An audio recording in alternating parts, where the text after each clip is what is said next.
Inilah yang mana kenalkan dengan akak ni. Cincin ni dari orang yang tulus. Papa bukan tak sayang Lia. Kalau Lia tinggalkan ring, Papa akan tanggung kos perubatan tangan Lia tu.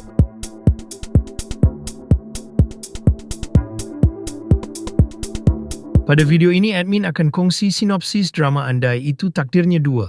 Episod 13, 14, 15 dan 16 yang akan tayang minggu depan. Di sebuah teres rumah yang mewah namun terasa dingin, Lia duduk berhadapan dengan suaminya, Aizril. Suasana begitu tegang. Aizril cuba mencairkan kebekuan dengan kata-kata manis yang sudah tidak bermakna, seolah-olah masih memahami hati istrinya. Namun Lia yang kini bukan lagi wanita lemah yang mudah luluh, hanya dengan renungan mata dan janji kosong. Dengan pandangan tajam yang syarat luka, Lia menyedari bahawa dirinya yang dahulu telah mati bersama pengkhianatan suaminya.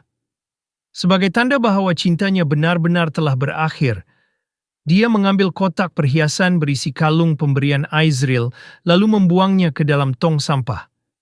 Baginya, kalung itu hanyalah simbol kotor janji-janji palsu yang pernah diucapkan.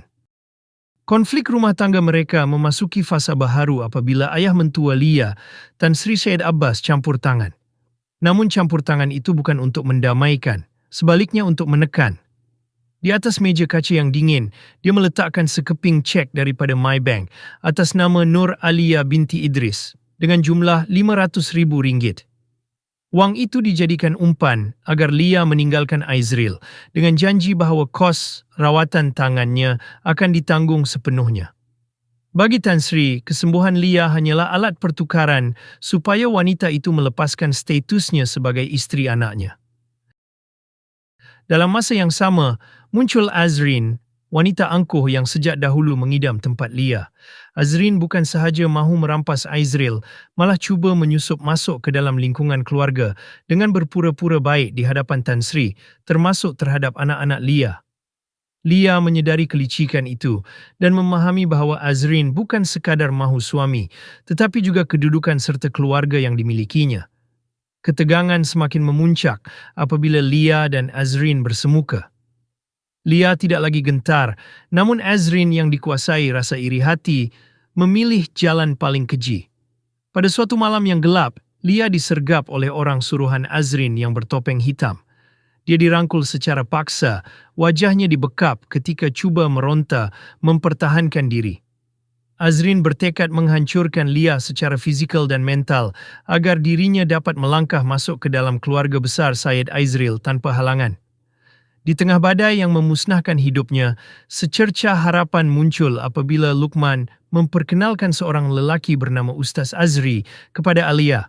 Kehadiran Ustaz Azri membawa ketenangan yang begitu berbeza daripada kekacauan dan kekejaman yang selama ini mengelilinginya.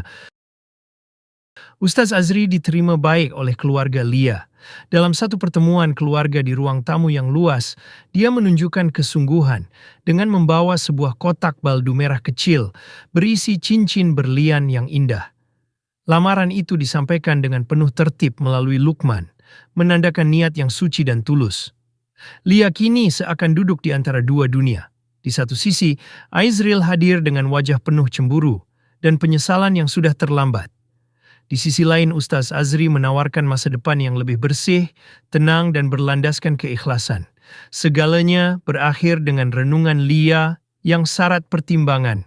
Antara cek bernilai RM500,000 yang penuh muslihat, ancaman maut daripada Azrin, atau cincin keikhlasan yang melambangkan harapan baharu.